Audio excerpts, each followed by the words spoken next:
Hello and welcome. I am Scrapperlock, and this is City of Heroes on the Rebirth server with Impulse Storm, our level 20 brute. Remember, this run through of the character is not focused on gameplay of City of Heroes, but on my rants about other things, usually Dungeons and Dragons, because that's what I'm playing at the moment, but it could be other things like champions and so forth. Today, in fact, it is a more generalized set of comments in response to a really interesting video that Seth Skorkowski put on his channel a few days before I'm recording this. And the title of the video is something like, you shouldn't blame the game master for everything, right? The game masters get the blame and they shouldn't. Something like that. And he spends a lot of time talking about railroading and what it is, and doesn't really get until the very end to the meat of his discussion. And he has reasons for that. Go ahead and watch his video. It's a good video. He always does good ones. But in the video, he was not making claims himself, but talking about claims made by other people, essentially arguing that, sort of like when Mr. Miyagi in The Karate Kid says, no such thing as bad students, only bad teachers. Teachers say, students do, right? Well, that's a lie. There is absolutely such a thing as bad students. I can say that because I've had many of them. However, I think that sentence is often misunderstood. Daniel, in that video, was not describing poor students, as in bad study habits, bad lessons, that they're like not able to learn the lesson. He was talking about evil students, right? So what you have to understand is that what Mr. Miyagi was saying there is there's no such thing as an evil student, right? That the kids aren't going to learn evil karate unless they're taught to be evil, right? What he says is karate is only for defense, and Daniel says that's not what these guys are taught. And Mr. Miyagi then says, I understand, no such thing as bad student, only bad teacher. Right? But what he's talking about isn't study skills, right? A poor student or a really good at teaching teacher. He's talking about essentially alignment, right? That there's no such thing as an evil student, only evil teachers. That is, if the students are learning to do evil things with karate, to be bullies and to beat people up, they're getting that from their teacher. Right? Daniel learns from his teacher, karate is only for defense, not for attack, and you should not use it offensively to hurt people. Right? And that is what the whole lesson that he teaches Daniel is about. Right? And so, anyway, in the spirit of that, there is the claim, and it was made by some blogger on the internet, that essentially there's no such thing as a bad D&D player. And by bad players, we're not talking about don't understand the game. We're talking about wang rods who are ruining the game for other people. We're talking about the prima donnas who don't want anything bad to happen to their character. We're talking about the people who don't trust the DM, and so they try to cheat, right? If your players are cheating, if your players are, like, I remember I described the case of players who were purposely ignoring plot threads and going random places just to screw with the GM, right? All of those types of behaviors, the claim of this one blogger, and I don't remember his name, was it's because of the GM. It may not be because of the current GM, but it may be because of a previous GM that you were with, right? That if you have a player that doesn't trust the GM, it's because something happened to them in their past. They were essentially abused, quote unquote, by a bad GM. And it's almost like they have PTSD, and the reason that they don't trust the GM and they're untrustworthy as players and they cheat is because they had bad GMs who were adversarial to them and they couldn't trust them, and they learned not to trust GMs. Right? Now, that is certainly possible, but I have to say, in all my years of tabletop gaming experience, I have very rarely seen any reason to justify this kind of behavior. I was playing with the same GMs that these guys were. Okay? Same GM. And I didn't have a lack of trust. I didn't cheat. I didn't lie. Right? I didn't do any of the Wang Rod stuff. So I simply don't agree that it's all because of the GM no matter what, and that there's no such thing as a player who's bad. There are people, and we know this in life, who are just troublemakers, who are just jerks. And they're going to be jerks in D&D if they're jerks in real life.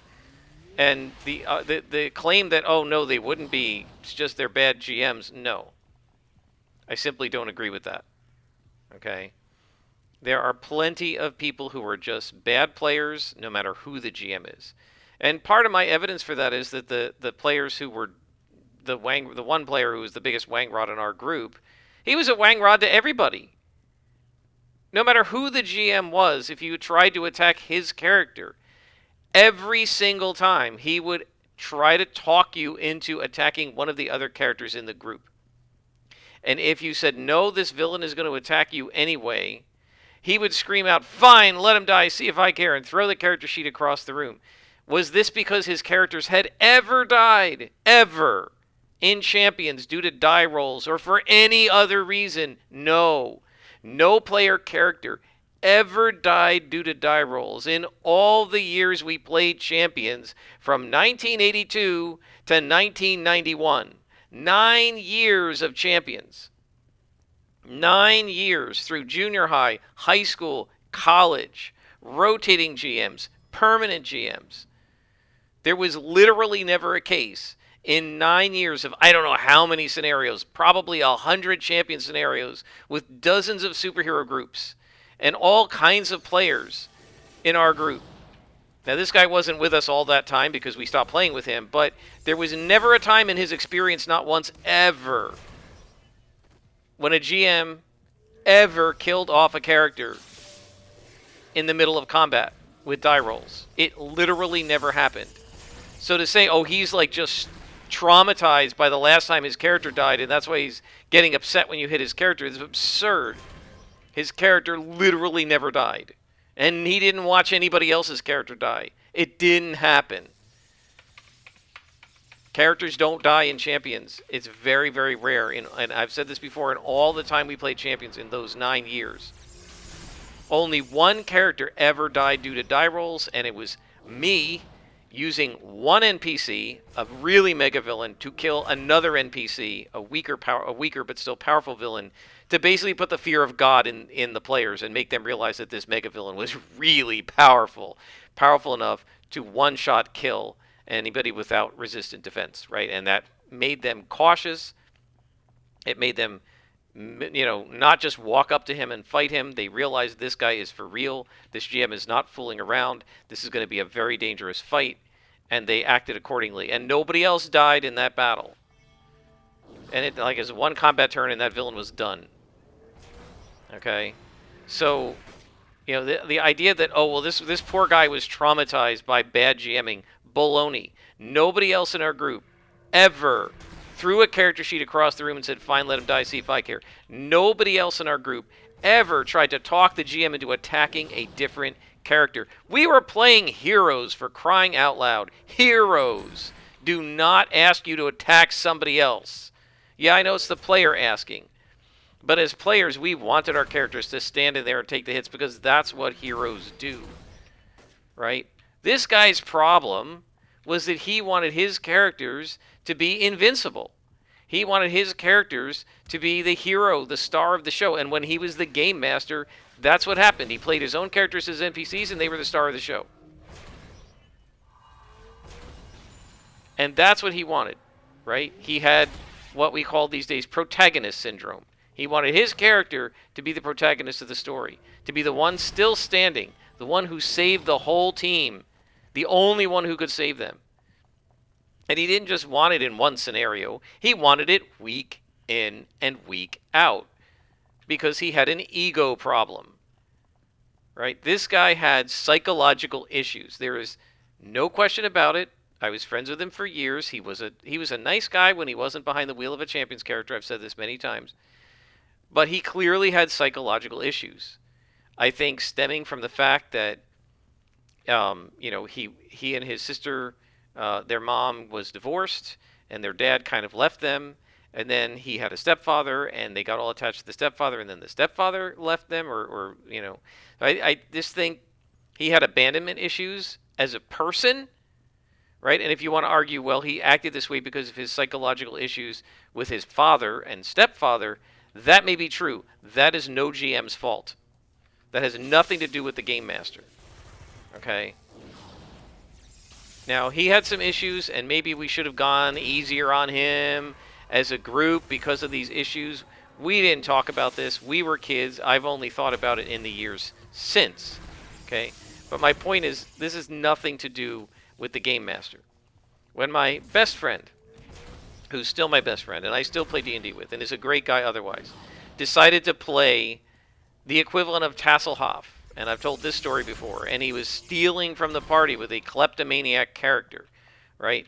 He thought it was a cool idea. He loved the character from Dragonlance or whatever stories it was, and he just wanted to play this character in-game. He thought it was a cool idea. He also, I think, thought we had all read the books. Now, I had them, and I think I tried reading the first one and hated it and gave up and just didn't read anymore. I don't know if I ever got to Tasselhoff. If I did, he made no impression on me. And by this point, I was not reading the Dragonlance books. Okay? And one of the other players who also DM'd a lot had never read the Dragonlance books. Right? So there was there's 4 of us playing. And the guy playing the annoying halfling thief, Seth, and one other guy had read the Dragonlance books through all of them, and the other 2 had not, right? And I don't think he realized that. He knew I owned them, right? Again, like I said, we're best friends. He knew my books. He knew what was on my bookshelf. He'd seen it on my bookshelf. And he probably assumed I read it. He loved them, so he probably assumed I liked them. Or maybe even loved them. I detested them. I think they were badly written. I got about 3 or 4 chapters in and said, this is terrible. I could write better than this in like 10th grade, and gave up. Okay? And I, to this day, maintain they're not well-written books. But he loved them. He didn't know that we didn't all love them. He didn't know we didn't all love, or even know who the bleep Tasselhoff was. The only reason I know that that's what he was doing, the only reason, is because at one point, he wasn't in the room. I can't remember. I feel like we were at his house, and he let us all into the fixed-up basement where his parents had done a really nice job fixing it up, and there was like a wet bar down there and a bathroom and a TV, and it was a rug and stuff. It was really cool. And we used to go down there to play D&D because there was a lot of room. And then we wouldn't bother his parents while they were like watching TV upstairs and stuff. And so we were down there, and I think he'd shown all 3 of us down to his room, and then he went upstairs to like get his stuff because he was DMing, I think. And the 3 of us were sitting down there, and the 2 of us who had not read the Dragonlance books were bitching about Seth and how annoying this character was, and how could he think that this is fun for us? Does he not realize how frustrating this is? And the 3rd guy said, well, he's just doing Tasselhoff. And I said, who's that? And he said, it's a character from Dragonlance, and this is what this character is like. He's a kleptomaniac, and he steals from the party, and then he gives stuff back and everything. And he said you have to read the books to understand it. But yeah, he's a Kender or whatever they're called, and he's just basically literally playing that character. And so, I'm sure he thought like we all knew what he was doing, and that therefore why would we be annoyed? You know what I'm doing. I'm trying to play Tasselhoff, right? It would be like me playing Han Solo and insisting on being paid to do stuff and being quote-unquote a mercenary, right? And, well, wow, why is he being such a mercenary? Well, he's just playing Han Solo, right? It's not being done to upset people. It's not being done to be quote-unquote a wang rod or any of that. However, he was still annoying people, right? Even the guy who knew it was Tasselhoff was still annoyed by it. We didn't like it. We were frustrated by it. And he was kind of being a problem player because he was selfishly doing what he wanted. He didn't care that the rest of the table hated it. He wasn't doing this because he had bad GMing experiences, either as a GM himself or as a player with other GMs. He had the same experience the rest of us had. He just read a novel and thought it would be cool to play this character. And it just happened to be something everybody hated, and it happened to become a problem, right? So it's simply not the case that when players become problems, the reason they're problems is that they had bad DMs. Baloney. I'm sorry, that's just junk. It's absolute nonsense. They're not abused. They're not like abuse victims or something like this, right? Because that's what this guy talked about on the blog, apparently, is like how oftentimes people who are victims of abuse will end up getting into another abusive relationship and then another one and then another one. It's almost like they seek it out because it's all they know. And he was sort of arguing that this kind of, these kinds of GMs are abusive GMs, and well, it's all you know. If so that players who actually seek out railroads, and the only reason they would do that is that like that they're abused or whatever, or it's all they know, right? Which is sort of the same thing, and that's nonsense. Lots of players like railroads because I can tell you I had a really good friend named Andy, and I've mentioned him before. He just liked combat. He used to sometimes he would even doze off during the social roleplay stuff. He didn't like puzzle solving. He just liked combat. Okay, that's what Andy wanted, was battle, and all he wanted was to fight, and he didn't really care why we were fighting. He just liked the tactics of the combat and using the powers and stuff. Okay, so Andy would have been perfectly happy with. He would have preferred a railroad. So we didn't have to do all this role play and puzzle solving and figuring things out. We just get to the next battle. Let's go. Hurry up. That's the fun part. Andy wasn't abused. He wasn't damaged by a bad GM. The rest of us were always trying to put social non-combat stuff into the game. He didn't like it. He wasn't mistreated. He wasn't the victim of a bad game master. He liked combat. And he would have been perfectly happy with the railroad. And I will say, too, in terms of the railroad, and it's like I always say, it's the four-letter word of RPGs these days. I know people use it wrong. They mean linear adventure when they're talking about railroads sometimes. But railroads can be great. And you're not necessarily, like, being a victim when you're liking railroads.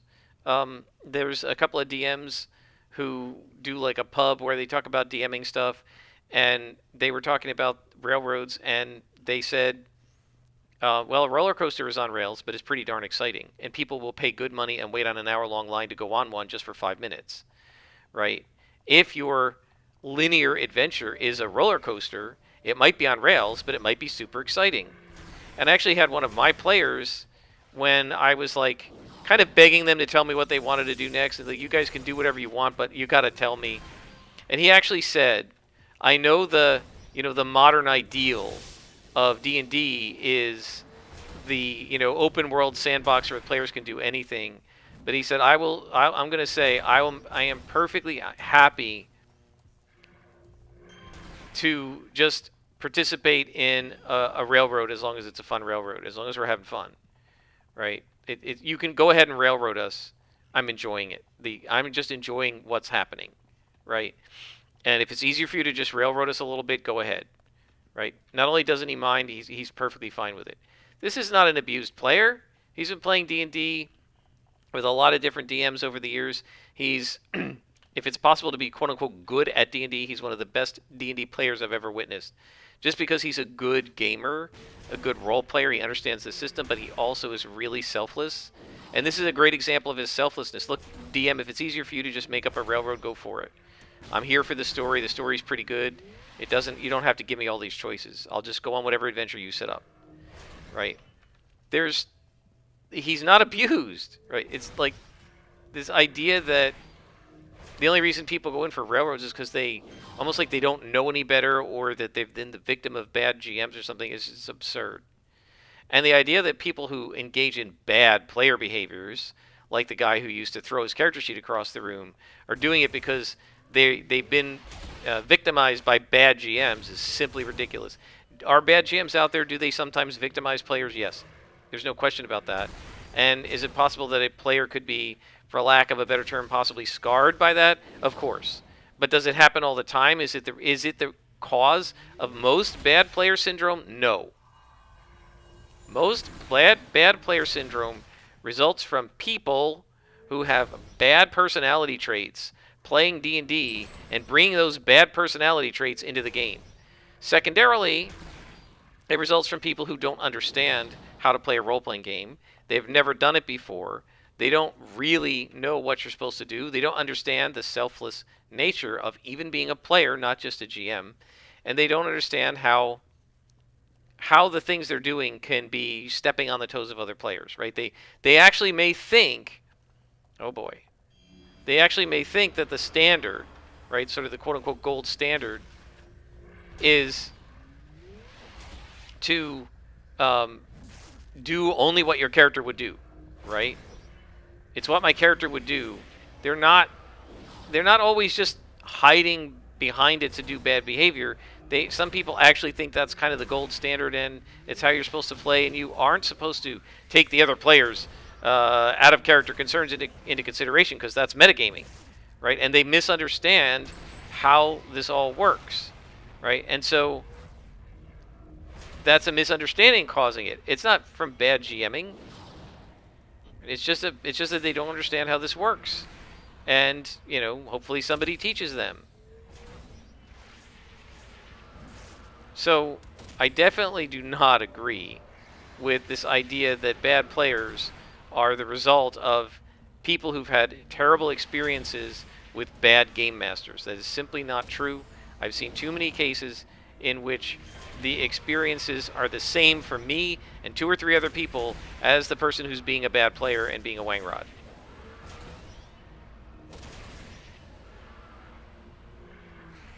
So, nope, sorry, that's not the way it works. And now I'm not going to be able to hit anybody because I don't have any accuracies left, and they are debuffing me like crazy.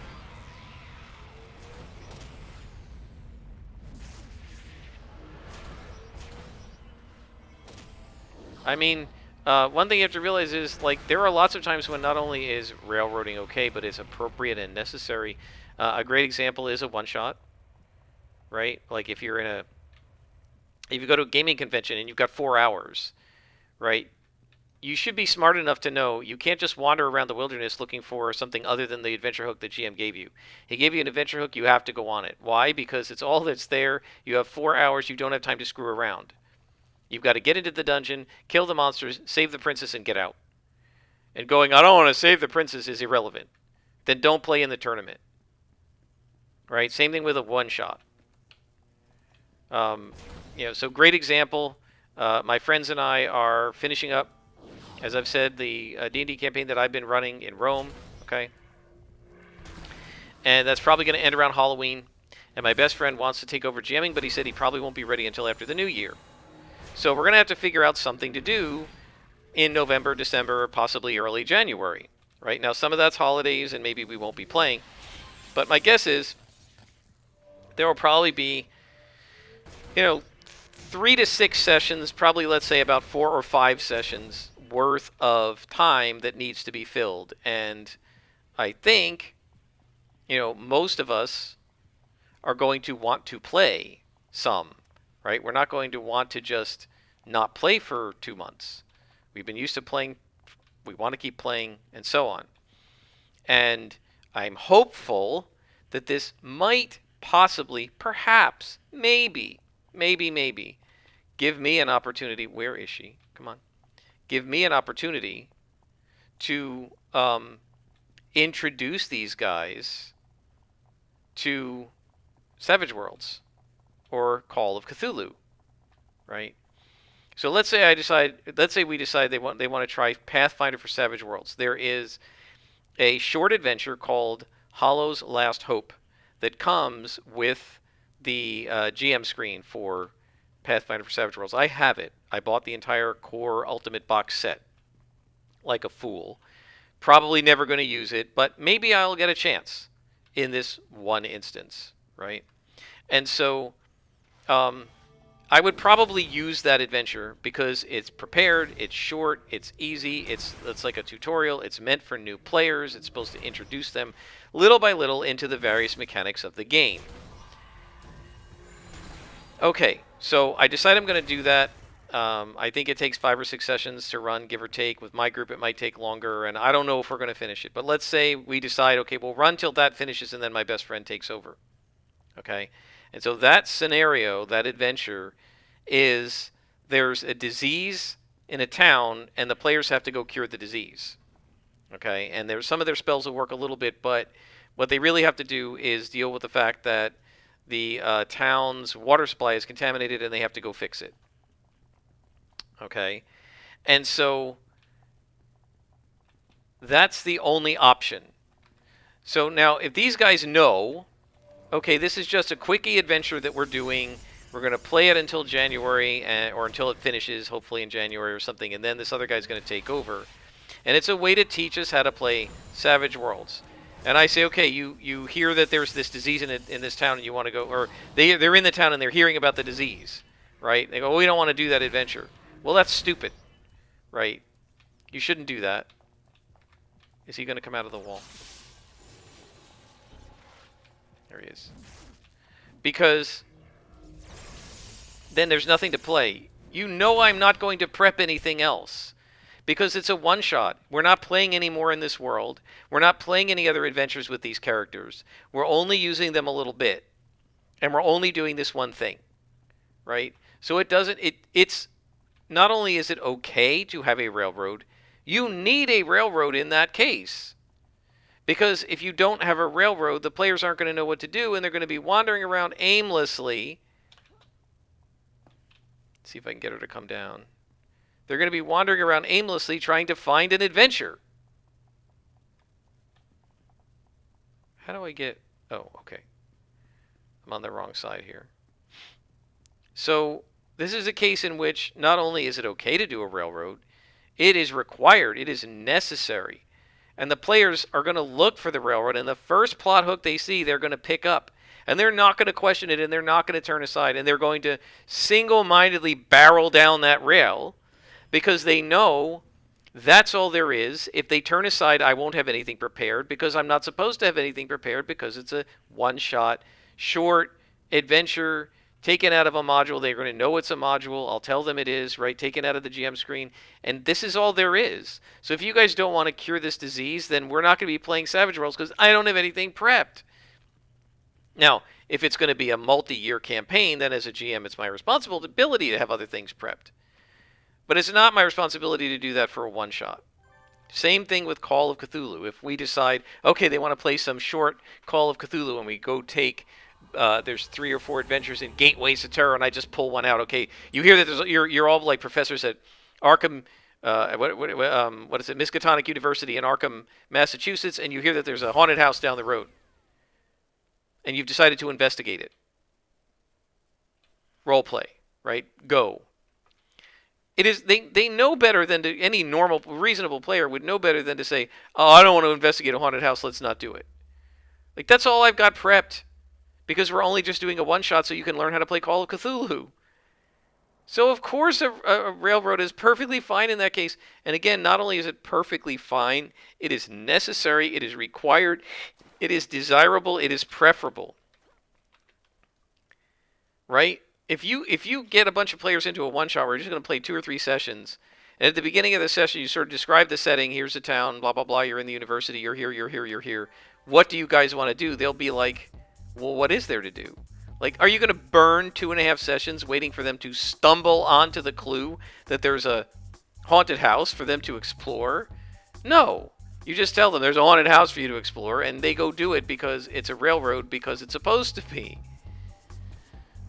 And that is the end of the story arc, and we have leveled up. Wow, that was like really fast. We need to get back to Dr. Lila as well. But let's level up and get some slots.